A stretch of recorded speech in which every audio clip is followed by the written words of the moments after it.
Hey, good morning, guys. Welcome to part 5 of this 1992 Stratos Rehab project. A lot of stuff happening today, so make sure you stick around. So it's day number 30 of this project. Now, I have not worked every day of those 30 days, but there's been a lot of days. This video should be sponsored by Mountain Dew and Aleve, because if you're going to take on a project like this, buy you a case of Dews and get the big bottle of Aleve, because you're going to need it. Now, I've spent the last few days sanding and fairing, and I'm going to take you through step by step what I've done. We're also going to do a mock-up of all the lids. I got my aluminum hatches that I had made by Jared over at Castro Welding in Dade City. He's a buddy of mine. We're going to look at the trailer. I've got that lined up to get sandblasted and painted by another local guy, Tree. I had to farm some of this work out to meet my schedule, and some of it I just don't really want to do. I don't want to sandblast. I don't want to paint a trailer. You know, this is the kind of stuff that I'm interested in doing. So let's run through where we're at on the boat right now. Okay, first thing I'm going to do, I'm going to start on the front deck and show you a few things that I have done since the last time you saw this boat. Now, this is the last time. There's a big gaping hole here. And what I did is I braced this front deck with some vertical 3/4 plywood down to the top of the stringer. Now, this is all epoxied in and epoxy coated. I put a double layer of 3/4 birch plywood that's epoxy together along with this 2x2 I cut out of southern yellow pine. I had to sand it to get the tray to fit, so this will be recoated to seal the ends up. I also had, when I took the brace out that I had across, where I had that part of the deck lifted, it sank about 1/4. So I had a bit of a depression in the middle here of 1/4 inch.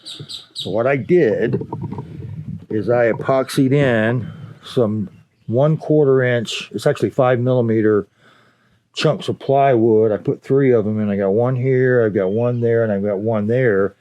And I use a fairing compound to fill across so I get a nice smooth transition from the new deck to the old deck. I also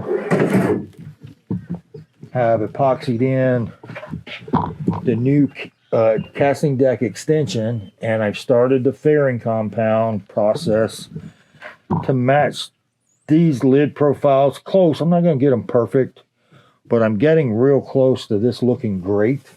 It's tough to see it when you see some plywood and the green, but I think when I get primer on it, it's going to look pretty good. We've also cleaned these existing fiberglass and gel coat compartments. I cleaned them, I sanded them, and they still are stained. So what we're going to wind up doing is primering those today. This is the repair I showed you guys last time. That is craft paper that is epoxy, and I'm going to leave that. I don't think it's any need to sand this out because this is a carpeted compartment, so this will get primered today, I hope.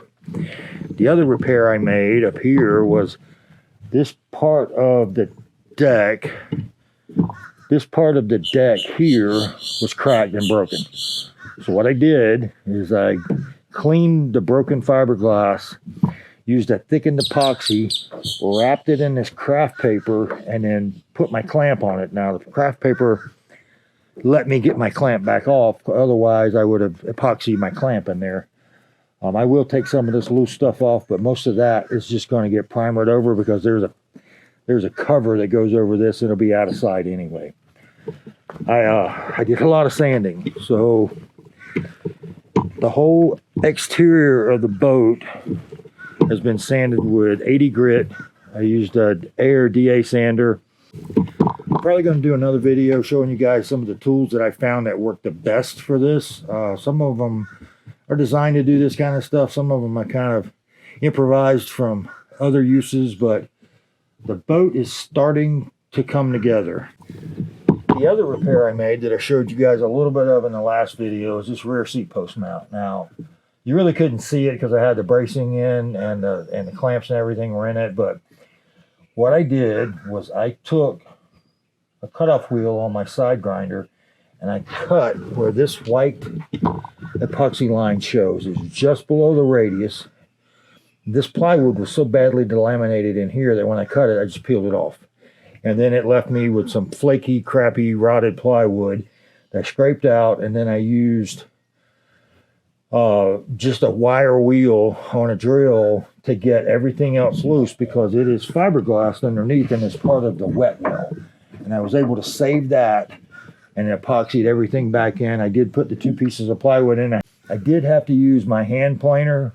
I got a cordless planer and took it down flat, and then I drilled holes. Most of them have been filled, but you can see these are basically vent holes that I drilled in the plywood, and I had also some small holes, like the ones over here. These are just screw holes, and there's 8 of those through here. What I did is I completely filled it with epoxy, the fiberglass piece upside down, and then the plywood, put it down, lined it up, and then I used some 1-inch drywall screws and pulled that down, and these vent holes, the excess epoxy was allowed to come out, and I was able to get a really solid contact between the plywood and the old fiberglass cap that I put on it. So that's all fixed. It's got a little bit more sanding to do to touch it up before I primer, but it's getting close. The other thing I did is the compartment finally dried out from where I had the dripping, seeping of fiberglass. What I did is I took I have a little space heater, and I just put it down in the very bottom of the hole there on a low setting and let it run for about 6 hours, and basically baked all that moisture out. And then I put a quick coat of just 5-to-1 total boat epoxy. I had a little black pigment I tinted it with. It didn't tint heavy enough, but I just wanted to seal it. This will also get primered today, I hope. But this is, this is typical of what I'm finding in these fiberglass gel-coated compartments. They're solid, but I've sanded these, and the stains are so bad in them from, like I said, 32 years. I can't get the stains out. So the last thing I will do today probably is wipe these out with acetone and put primer in them. It's going to get a couple coats of primer. These will probably be rolled. So that's where we're at the boat. The floor is looking good. I've done some fairing in the floor. I'm not too worried about that. It's going to be probably 3 coats of primer and then a couple coats of gel coat, and then it's going to get C-Deck on top of it, so it doesn't have to be perfect. It's pretty close. It looks rougher than it feels when you put your hand down there. That's just a difference in the coloring. I filled with fairing compound all of the existing holes in the boat. Now these were vents. This was a pump out. There's another pump out on the other side. This was that pretty massive crack I had in the gel coat. So I ground that open a little bit, filled it with fairing compound, and I've almost finished sanded this back down to the original profile. And I got a little bit of hand sanding left to do. This was the original light base for your nav light. We're gonna redo and reposition all of these holes in the boat, but I wanted to fill all of the older holes, and even the screw holes where the screws mount. Even if we use the same hole, I fill it with epoxy. You drill out it again, and you got a solid bite for your new screws. These were the cleats. We're going to abandon this style cleat. We're going to use just a pop-up cleat on the top. And then we have one new hole drilled, and that's this one. That is the fuel tank selector switch.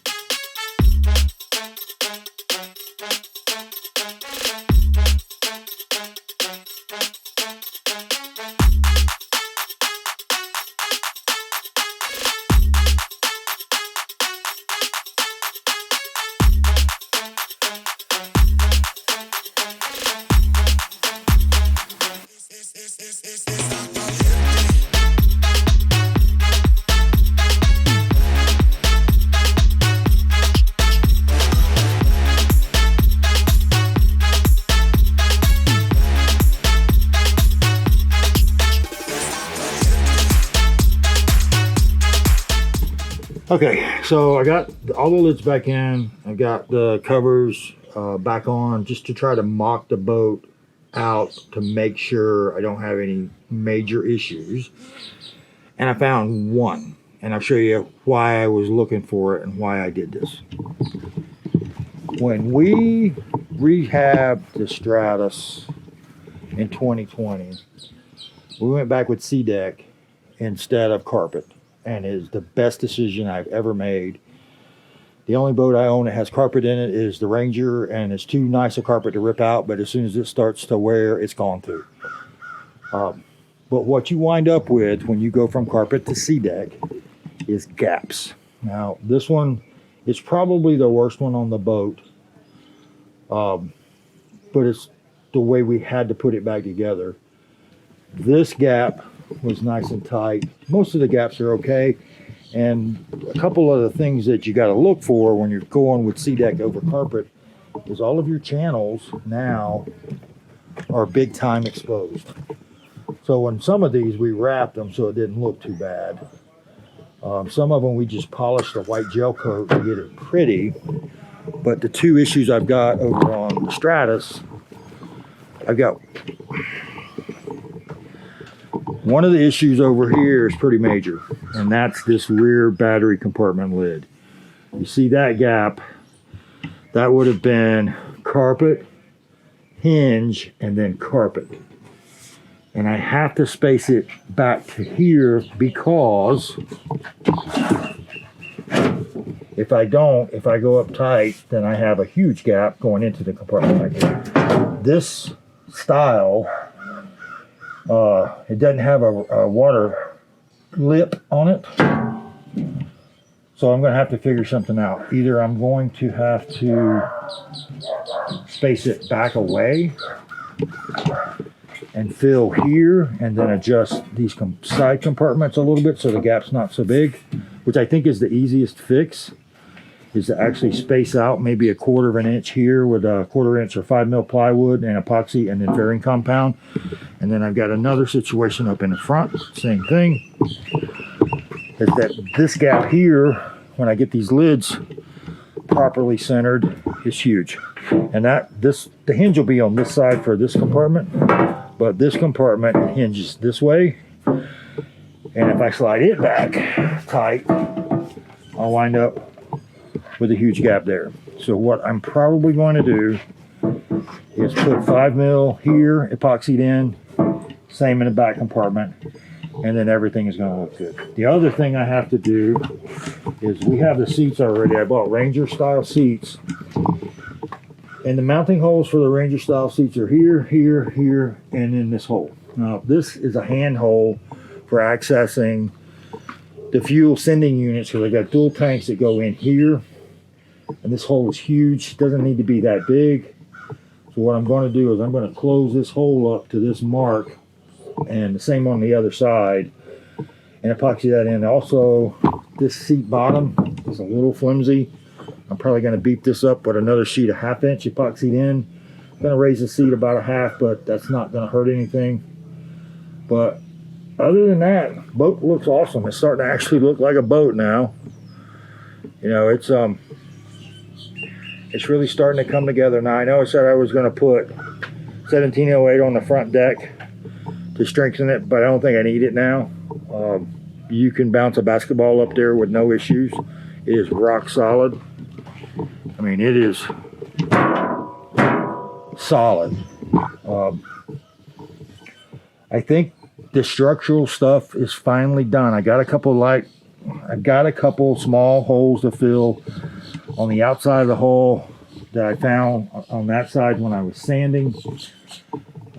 There's some work to be done on the bottom, but I'm going to wind up gator gliding the bottom, and that's the latest. That's the last thing I'm going to do, because nothing will stick to gator glide. I've got it on the Triton over there. I've hit gators. I've run aground on sandbar. You can see one small scrape on that strake where I hit an island about 4:30 one morning going by water to a tournament. I missed the first one, and I couldn't dodge the second one, and I went through it. Bent the prop, not too bad, but bent to prop. But there's nothing than just a scuff mark on a Gator Glide. And this was an island that had those dog trees growing in it, you know, up to about, you know, that thick. And I put a V, a Triton-shaped V in the middle of it at about 45 miles an hour. Luckily, I came off the throttle with the hot foot trimmed up and skipped across the top of it. But anyway, that's it for today's update. I'm probably gonna run some video of the priming process and getting some stuff ready. But as far as day 30 update, that's it, guys. Thanks for watching. I will see you next time.